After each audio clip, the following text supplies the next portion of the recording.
Hello Zap Diabetes, Kristen Steps here for a video today about Animas and them closing down the United States and Canada.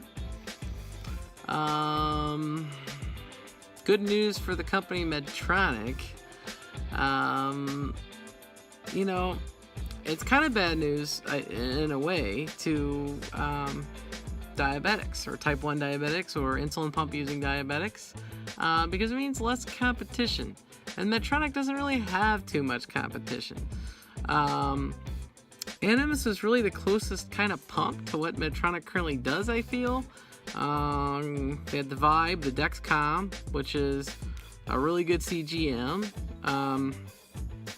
Their pump itself, I know it didn't hold, like, they only had one, and I think it held, like, well, I say one, the reservoir only held 180 units.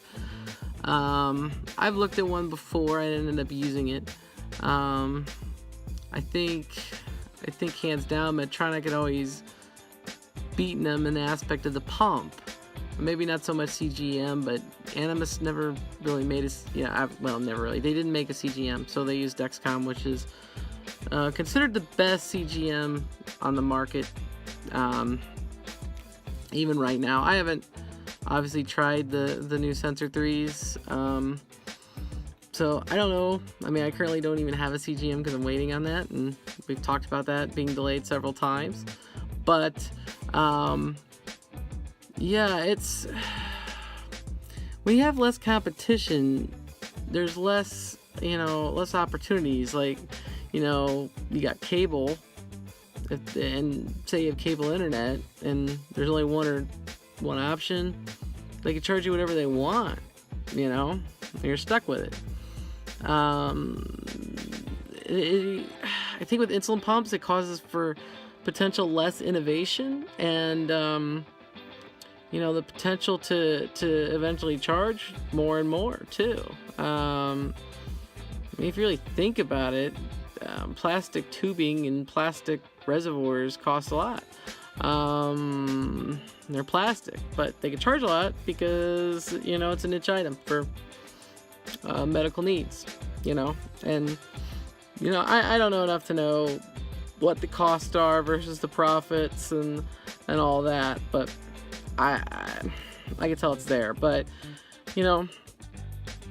less competition, I'm scared about it in a way, but I don't think Animas was really doing much business or hurting Medtronic in any way, so it's hard to say it's a huge difference out there in the world right now, but it's still less competition. And Medtronic is clearly dominating the insulin pump market. I mean, obviously you still got Omnipod and T-Slim.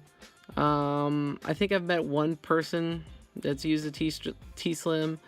Most people that I've met that are diabetic on the random have, if they use insulin pump, have used Medtronic. Medtronic's always been, considered the best of the best, and I think in a lot of ways it's gone to their head. It's gone to their head in the way they deliver customer service. It's gone to their head in, what they can get away with as far as, rushing things to market, delays, things like that. But, you got to put up with that stuff if you want the top tier product, I guess. I wish Animas had partnered with a different company in a way, but again, I don't know if it would have mattered. If I say partner, I meant like how they're partnering with Medtronic to provide people to change over to a 630G pump, or get supplies, things like that. A lot of ways I think a Medtronic monopoly is kind of unavoidable. I mean, technically there's a couple options around, but I mean, what's the market share? Does anybody know the market share? I would assume the market share for Medtronic is greater than 80%. I don't know if anybody knows for a fact, but at this point that would be my guess.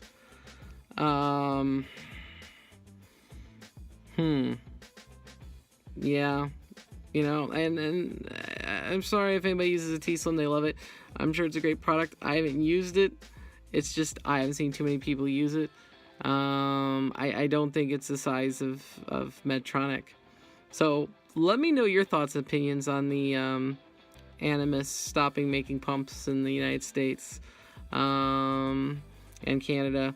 Comment down below, and then please feel free to share this video with your other diabetic friends. Like, share, subscribe, all that good stuff, and we'll see you next time.